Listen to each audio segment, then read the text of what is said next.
They say tier 1 is these 2 decks and the list. Yeah, and of the decks that I would consider tier 1, Phoenix, Dredge are 2 of them. Amulet Titan is another one, and then of course, last but not least, is Grixis Death Shadow, because it actually has a pretty decent matchup against basically the other 3 top decks. Sure, very reasonable. Players are underway here. Arid Mesa is where Corrigan starts. No Shriekcorn, no Faithful Suiting. He'll be passing back.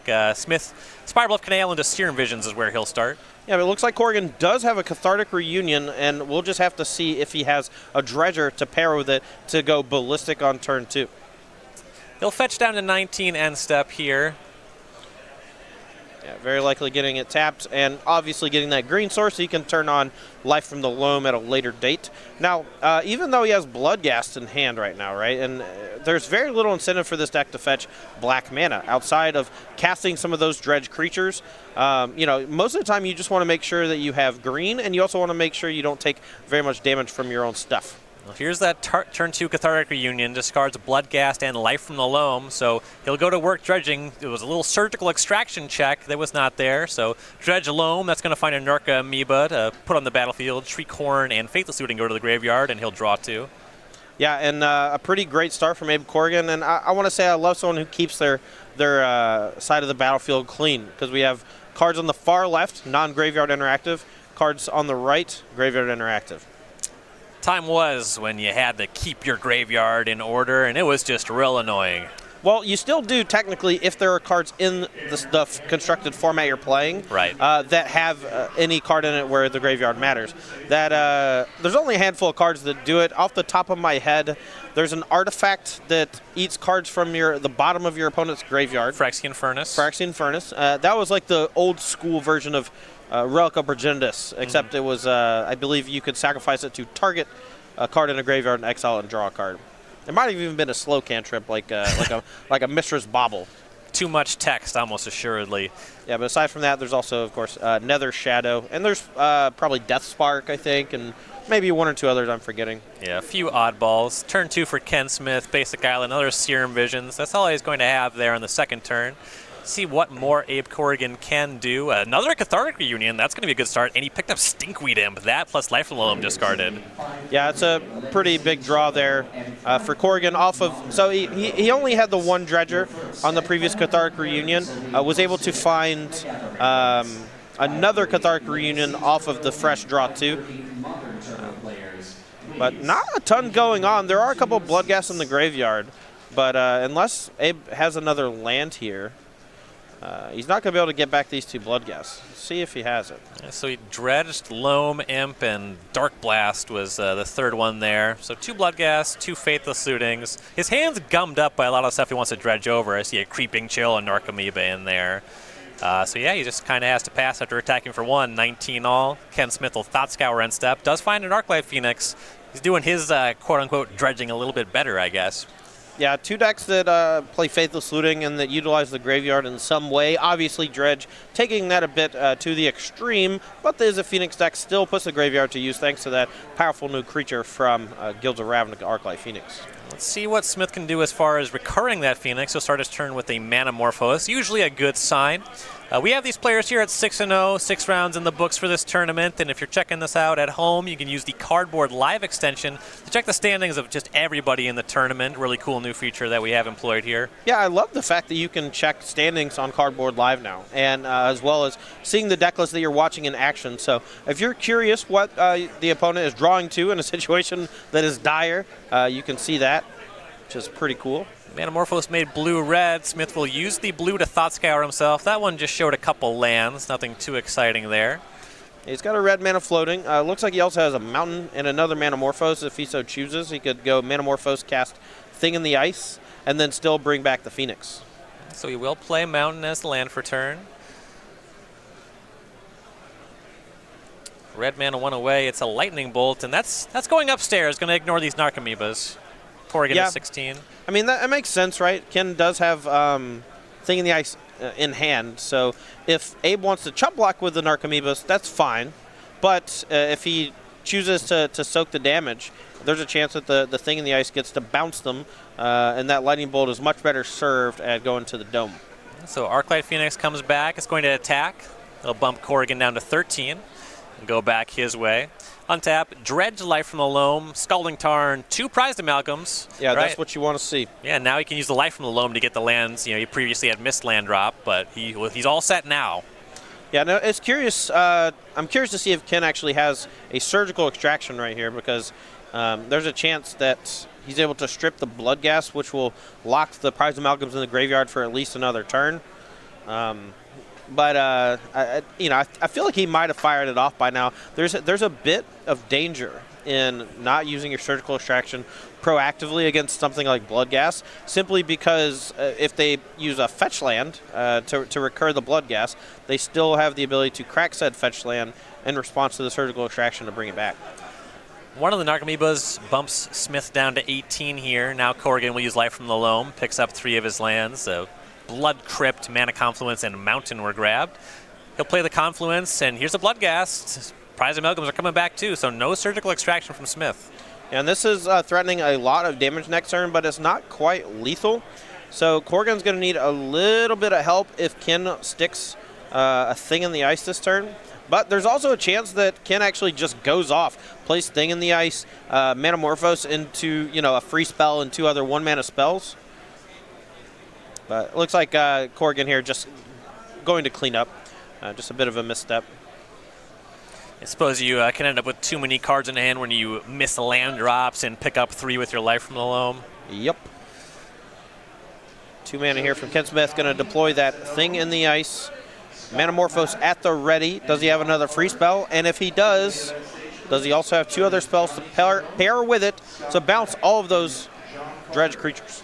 He's shocked for Steam Vents down to 16. You can tell he feels the pressure, but he's just going to go ahead and attack with this Arclight Phoenix before he starts casting more than the Thing.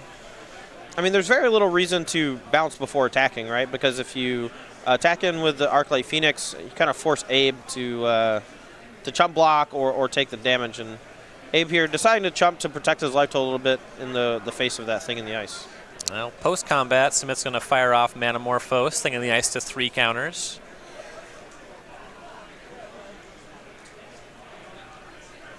Draws Snapcaster Mage off Manamorphose. That doesn't seem like it's likely to be a big factor in this game. Blue and red mana floating. No, I think with like a gut shot or something here, Ken actually has the ability to transform Thing in the Ice right now if maybe he needs a little bit of luck. Uh-oh. Cast Serum Visions, Drew, and Scry. Looks like a missed Thing in the Ice trigger. Ooh, that could come back to haunt him too. It's also important to note Corrigan actually has a Dark Blast in hand too, so if this Thing in the Ice isn't transforming, there's a chance that Ken might get blown out by that Dark Blast if he decides to block a prized amalgam. Looks like there's a Lightning Axe in the front of Smith's hand. No, decides to just pass the turn, I think. Oh, nope, he's casting that Lightning Axe with his last mana, pitching an Arclight Phoenix, and unfortunately for him, this is actually post-combat, so can't get it back this turn, but he can get it back next turn, maybe. Just took out one of the amalgams there. Got the Thing in the Ice trigger this time, so that's down to 2 counters. And of course, the mistrigger policy has gone back and forth over the past decade or so. These days, as far as I can tell, every trigger that you control, you can potentially miss. Your opponent is under no obligation to point it out. If it ever does get pointed out to you or you remember it late, the opponent effectively has the ability to choose whether or not it goes on the stack. And that just is to keep it from being abusable. So Corrigan's going to Dredge Stinkweed Imp for his draw step here. Finds a Creeping Chill. It's going to be the first one we've seen this game. Reverse those life totals, 16 Corrigan to 13 Smith. Yeah, not only did he hit a Creeping Chill, he also hit a Conflagrate. And his hand is 8 cards right now because he discarded a hand size earlier.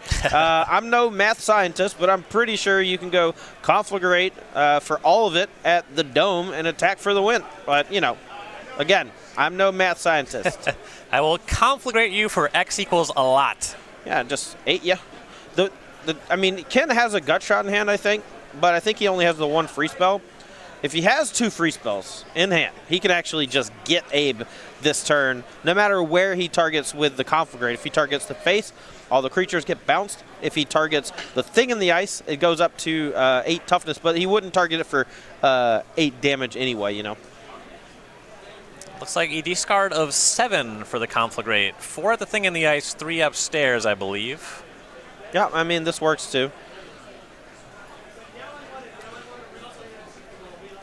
This is just playing it safe more than anything, but it's actually still lethal anyway, thanks to that Bloodghast being discarded and the land kept in hand. Yeah, Smith 1 to 10, discarded Bloodghast in that land. Bloodghast now has haste, jumps back.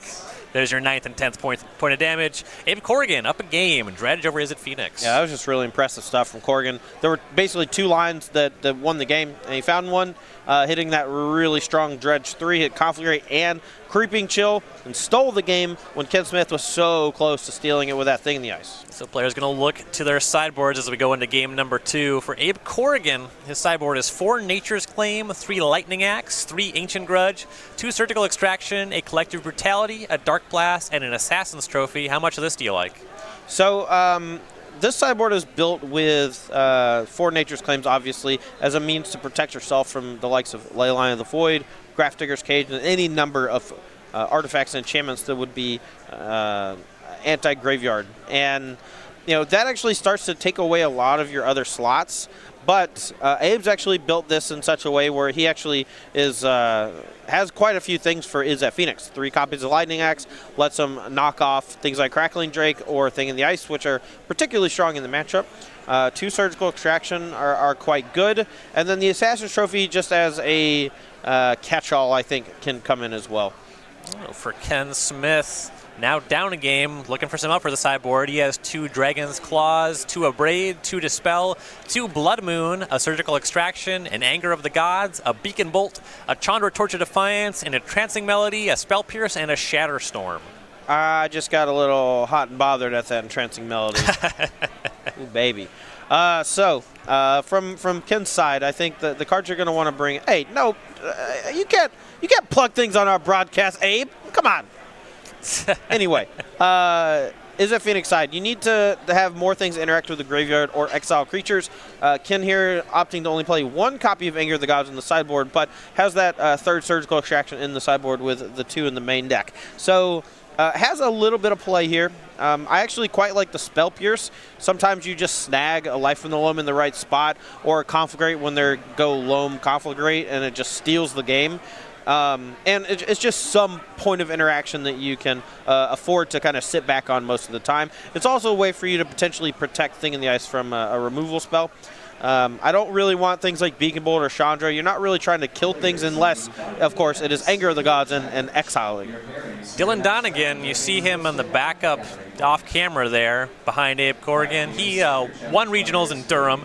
He tweeted his deck list in a sideboard guide. He had Blood Moon coming in against Dredge. Do you have any thoughts on the efficacy of that card here? I mean, the deck doesn't cast many spells, but one of the spells it likes to cast over and over again is Life from the Loam. And without a copy of Basic Forest, it does shut down the Life from the Loam engine. My only concern is that it costs 3, and a lot of times their engine is online by then. And I would much rather focus personally on trying to dig for things like Surgical to slow them down. Because I think if the game goes long enough, the Dredge deck's going to win. Even if you Blood Moon and they can't Life from the Loam, they can still just keep using Faithless Looting over and over again to churn through their deck, hitting more copies of Narcomoeba. And they could just also just take natural draws to fuel that Conflagrate over time, you know, to kill a Crackling Drake or a Thing in the Ice. Over on StarCityGames.com, we're selling you Ravnica Allegiance, the most recent sets to launch in the standard legal format. We got booster boxes for $94.99. If you're a premium subscriber, it's $90.24, a nice clean number. Yeah, and you get the 5% discount if you're an SCG Premium member, and that works on all the singles too, you know. And we also have singles for Ravnica Legions. You can pick those up if you need your Grow Chamber Guardians, maybe a Prime Seeker Vanifar. You want to try that out in Modern. Or try out that new Gruul deck that's been popping up on Magic Arena. You can get you some Domri Chaos Bringers, but you can find all that and a lot more over at go.starcitygames.com/RNA. This Ravnica set's been real hits. Oh, absolutely. Everyone loves a good dual land, and everyone loves the guilds because color combinations very rarely, and whenever a set is released, come with their own identity. And I think that giving each of those pairs their own unique kind of influence on the world around it just feels special in a lot of ways, because if you really like a color combination, you kind of start to see some of those qualities in yourself, because the way they designed those guilds and those color combinations, they did it on purpose. You know, they wanted the Izzet guys to be the smart ones, right? You know, they're the brainiacs who come up with the wind turbines and the steam powered engines and stuff like that. You know, the Dimir people, the people who like to play Dimir, they're usually a little bit more nefarious, sneaky. They like to mill you out. They like to beat you in weird, strange ways, and they like to beat you in ways that you don't see coming. So, as far as Magic identity is concerned, I think that's one of the reasons why Guild of Ravnica is such a big hit. Of course, the Golgari, most known for breaking the core tenets of the competitive deck building when Dredge first hit the scene. This mechanic was originally kind of launched at this value, kind of grindy sort of thing. Graveshell Scarab was actually like the marquee card that they were highlighting. Yeah, and they had it. They actually thought that the higher the dredge cost was, the worse the card was, because eventually you're going to deck yourself, right? Yeah. But they didn't really take into consideration the fact that, I don't know, Narcomoeba existed, or Dread Return, or Cabal Therapy and Legacy. There's just so many graveyard-centric cards that if you mill over your entire deck, you can just kill your opponent a lot of times thanks to Bridge from Below, Dread Return, Cabal Therapy, and even in Modern, when a lot of those cards are banned or non-existent, you know, you still have a lot of cool things you can do, like Conflagrate, Life from the Loam, etc. It's like Abe Corrigan did mulligan down to 4 in this game. Dredge does do that sometimes. We'll find out how functional his hand is in a second. Well, he's got a Dredger and a Cathartic Reunion, but he doesn't have a second land. So if he's able to find it, he can pitch Dredger and Bloodghast. Dredge 5, maybe get some fresh cards up in there. And if Ken Smith doesn't have a Surgical Extraction, it could be bad news for him. Ken Smith started with the Polluted Delta. He'll use that to go find a Steam Vents tapped at Corrigan's end step. He's at 19. Corrigan just started with Gemstone Mine. Here's an island for Smith, and there's Thing in the Ice. Now I'll say this, Ross Merriman and myself on Versus Live this past week, we actually tested out the new London Mulligan that's going to be introduced at Mythic Championship London in just a few months. And Dredge, I feel like, is going to be one of the biggest benefactors of that new Mulligan rule, simply because in this 4-card hand, what you could do from the Dredge player side of things, you would actually get to, put one of those cards that's in your hand, like the Bloodghast, and turning into another land, because you got to see a fresh 7. So even though this was a very good 4-card hand, he could have potentially had a perfect 4-card hand. So Corrigan had Lightning Axe for the Thing in the Ice, discarded Stinkweed Imp. No Dredge, though, as you mentioned, was missing that second land and didn't draw it, just naturally drew a Stinkweed Imp. Yeah, there's a possibility that Stinkweed Imp discard with the Lightning Axe over the Bloodghast was a bait. He kind of wanted Ken to burn a Surgical on the Stinkweed Imp because he didn't really want to Dredge on the following turn. And he just wants to play Cathartic Reunion next turn and keep most of the threats in his deck, because if he discards Bloodghast, there's a good chance he gets snagged by that Surgical Extraction. Opt and a tapped Steam Vents for Smith. Nothing again on Corrigan's side. Going to keep missing that second land drop. Smith's going to Thought Scour over a Crackling Drake and a Scalding Tarn before we go back his way. Now, wouldn't it be nice if both players in a game of Magic could play Magic, Ryan? And I think that is what the London Mulligan encourages, just playing Magic, doing the things that your deck is supposed to do, forcing your opponent, even when you're low on overall resources, to have the right type of interaction to beat you. I churn out some hot takes from time to time, but when it comes to changes in rules, general updates, I try to keep a sober mind about it. And the London Mulligan, I think that I was one of very few people saying that this might be a very good change when they first announced it. No, I mean, I am of the impression that it's going to be fantastic for formats featuring a ton of fair decks and clean interaction. Your discard effects, your counter spells, your creature removal. Those are the types of formats, I think, where the London Mulligan is going to be best, and it's going to feel the best. Now, when you get into older formats, it's going to start to feel a little bit worse sometimes, because you start to see, degenerate decks taking advantage of the Mulligan, building their deck in such a way that they can utilize that Mulligan, and then it starts to get a little sticky. There may come a time where something might need to be banned if that London Mulligan does get fully implemented. But for the most part, I'm under the impression that it is going to be good overall for Magic. Ken Smith taking an aggressive line here as Corrigan just misses those lands. You saw an in-step Lightning Bolt, Snapcaster Mage, Lightning Bolt, then an attack from the Snapcaster Mage for Smith. Looks like his hand's kind of gummed up with Lightning Axes and things like that. Yeah, and Lightning Axe acts as a way to clean up things like Narcomoeba that are in the way.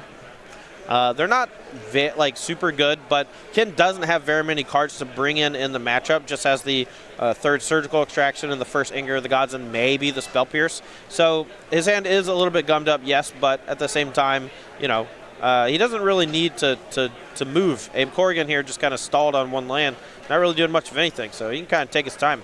Yep. Corrigan just continues to miss that land drop. We'll go back Smith's way. Corrigan now already down to 10. Smith will start his turn with the Thought Scour. If he could add a Phoenix, that'd be a 2-turn clock.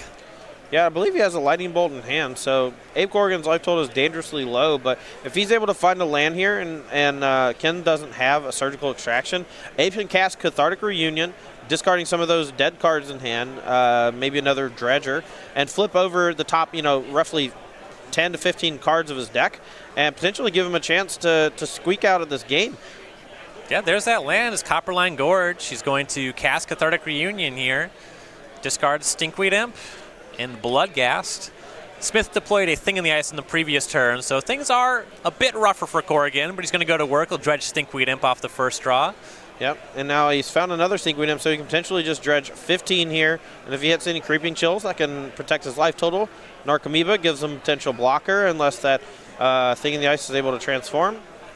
He has found a Narcomoeba and a Bloodghast. Here's a Prized Amalgam. No Creeping Chills in the 15.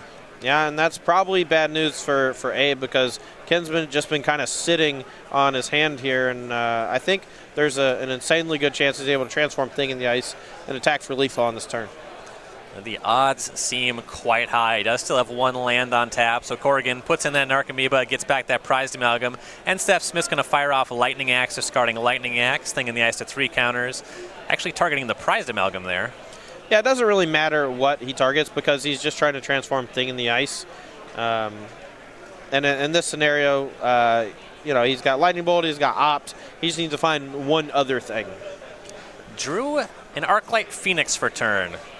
Not clear if he has another discard outlet, so he's going to cast Manamorphose here, Thing in the Ice to 2 counters. Another Arclight Phoenix was picked up. Yeah, maybe potentially going to regret discarding the Lightning Axe to the Lightning Axe, but with Opt and Bolt in hand, this game is over. Yes.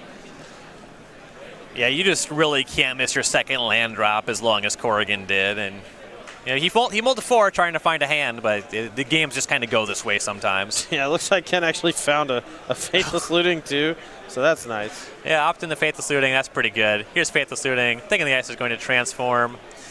We'll see 2 Arclight Phoenixes discarded here most likely. Ken's got his Thing in the Ice in the Smoke Perfect Fits. Yeah, those are pretty good for everything except flip cards. So Faithless Looting draws 2, picked up a Spell Pierce, discards 2 Arclight Phoenix. Looks pretty lethal from here.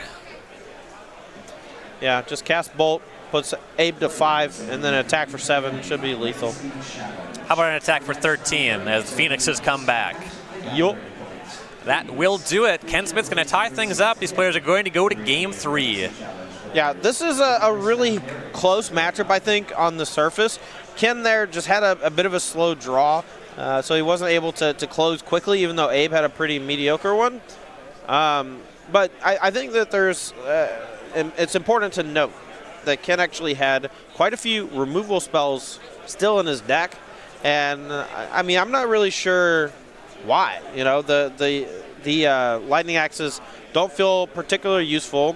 But at the same time, any spell is a good spell. There's a reason why the deck can play Gutshot and Surgical Extraction, and they're just fine cards because they are instants and sorceries.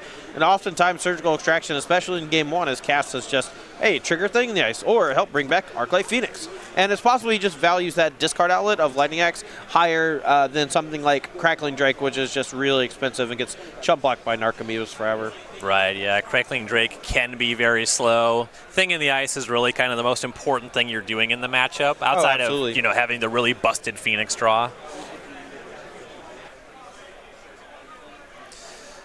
So we players are trying to draw up their opening 7s here. We'll see if Corrigan can keep above 4 this time. Yeah, and he lost game 2, so he's going to be on the play here. Ken taking a look in his opener after Corrigan kept. I'm sure that's a relief after having to mulligan to 4 last game. Certainly not a relief for Smith. When my dredge opponent quickly keeps on 7 and in game 3, I am uncomfortable. Yeah, it looks like both players here are keeping. I'm going to cut down to the match here and make sure that they're good to go. Corrigan here going to lead off with Faithless Looting, one of the best starts the deck can have. Let's see what he's got for Dredger. There is a Golgari Thug and a Life from the Loam. Those are the 2 discards. Importantly, 2 dredgers. So Ken Smith having a single surgical extraction won't be able to slow Corrigan down very much. We'll go Smith's way. Pluted Delta will be the land he starts on. Spot a Lightning Axe and a Faithless Looting, a Lightning Bolt, a very red hand for Ken Smith. Yeah, and you can see him kind of stress over whether or not to keep this hand, but with Manamorphose, Lightning Axe, Lightning Bolt, Faithless Looting, and a Phoenix, you just have to keep that hand. No dredge for Corrigan. He's going to crack an Arid Mesa, find Stomping Ground, goes to 17. Yep, and this is going to start potentially a really big chain here.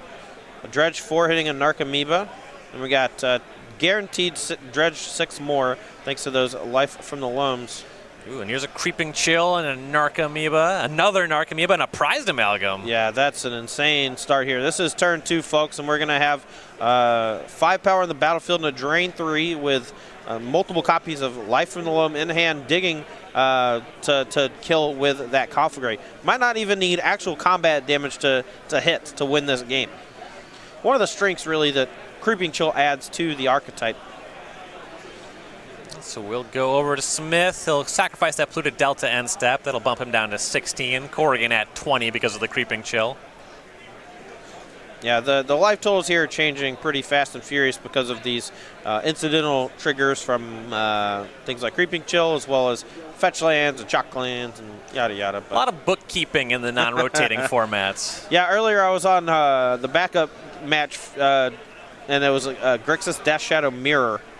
And after they both saw that they were playing Death Shadow, I said, okay, I'm going to just make sure your life totals are correct basically every turn. Apologies in advance. Yeah, for the time-shifted match, someone that's on an off round, we go over there, we keep track of life totals. I always enjoy it when I walk over and one of the players on, Tron, just no damage sources to themselves. Yeah, I actually cracked a joke. I was like, in Modern, most of the time one person's life total matters and one person's doesn't. Occasionally, neither player's life total matters. And in this very particular instance, both of your life totals matter a lot. Not only for just attacking and blocking, but just, Death Shadow math. So Smith has Spiral of Canal as a second land. Manamorphose for double red. I mentioned it earlier, this hand looks very red. Yep. And looks like he's going to go for Faithless Looting. And I'm curious if he actually has a Phoenix here to discard. If he does, that's great news for him. He's 100% going to get to trigger it. If not, he might just have to cast another Faithless Looting and hope. But every time he casts Faithless Looting, he goes down a card.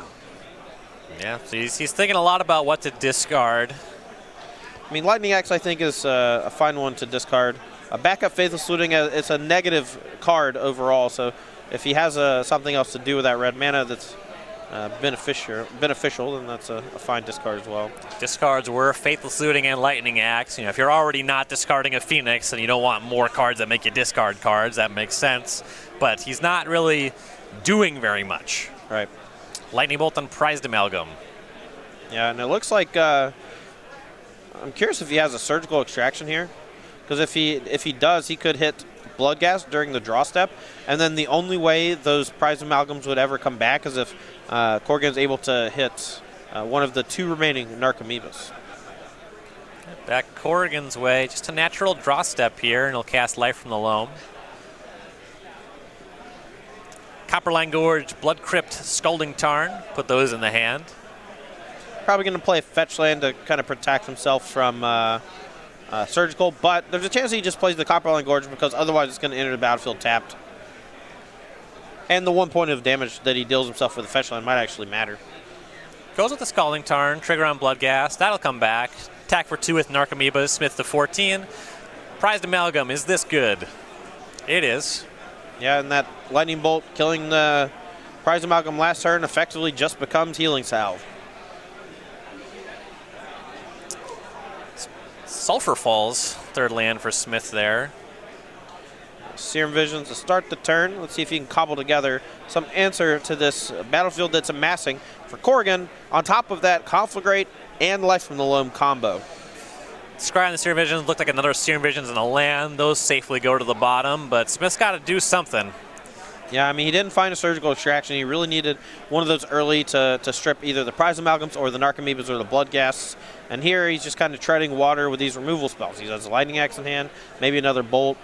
Doesn't have a thing in the ice. Doesn't have any anti-graveyard stuff, so just kind of, casting spells and not really gaining any traction.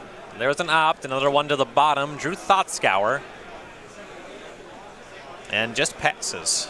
Corrigan will sacrifice that Scalding Tarn and step down to 19. Yeah, Ken here holding up 1 mana, even though he could cast a draw spell.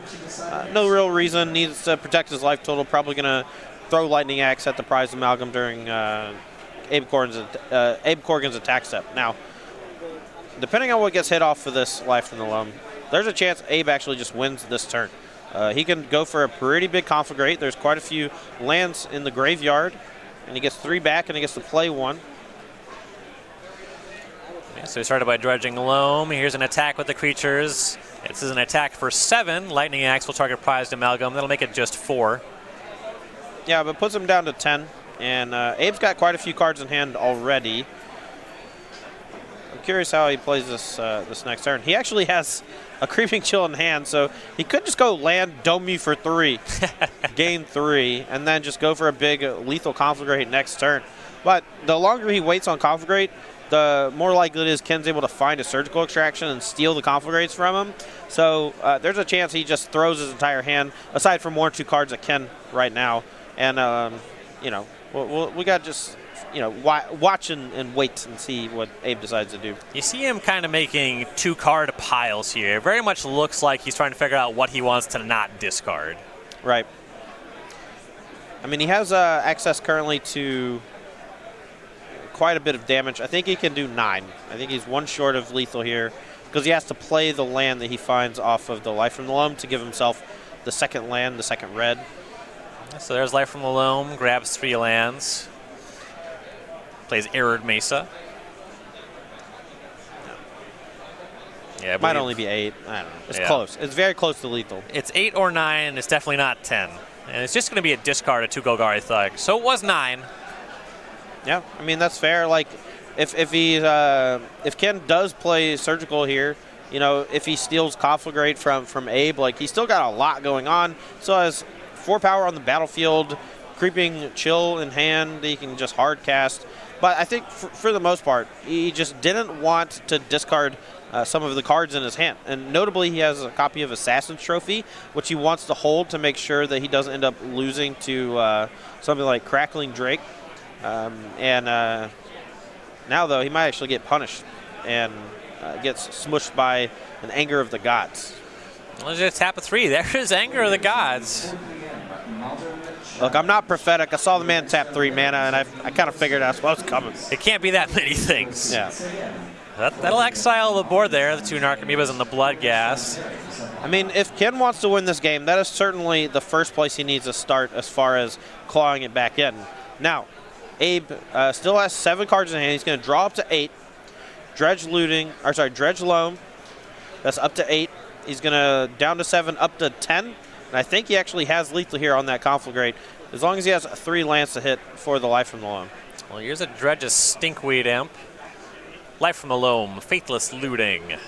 Conflagrate, Creeping Chill, that makes it easy. Yeah, that should be more than enough. Unless Ken has something like Life from the Loam or sorry, something like Spell Pierce or Surgical right now, the game is over. Abe's just going to try to figure out the best way to play around everything, I think, but just going to get 3 lands back and probably just throw 7 cards at Ken and hope that there's no Spell Pierce at the ready. Yeah, there's a tap at 2. Bunch of cards being set aside to be discarded. Keep that Creeping Chill. Might need to cast that one. But yeah, Smith is at 7 from that Creeping Chill earlier. Here's Conflagrate. That looks like 7 cards, and that's going to do it. Abe Corrigan advances to 7-0 with the win over Is It Phoenix. That's really impressive stuff from Abe. Obviously, a great dredge pilot, knows exactly what his deck is capable of. Mulligan down to 4, kept a pretty solid 4 in game 2. Unable to draw the second land, didn't really put up much of a fight, but game 3 just had it all. Turn 2 Cathartic Reunion, really got the ball rolling. Eternal and Faithless Looting as well, and that's all she wrote. The Arclight Phoenix deck in that spot absolutely has to have a Surgical Extraction to at least slow you down. And if they don't have that, or at turn 3 Anger of the Gods, chances are you're just going to get run over. And even though he drew the Anger of the Gods on like turn 4 or 5, it was just not enough to keep him from dying to that Conflagrate plus Life from the Loam package. And honestly, that's one of the reasons why I think Creeping Chill just gives the deck a new dimension, because it can kill you without using the attack step. And that's just not something the Dredge has really been able to do before. Yeah, really powerful stuff. Abe Corrigan undefeated 7-0 here at the Modern Open. Ken Smith still a 6-1, still a very good tournament for him. In round number 7, we are going to be going to a time shifted match. We're going to take a quick break, and then we'll be right back with that.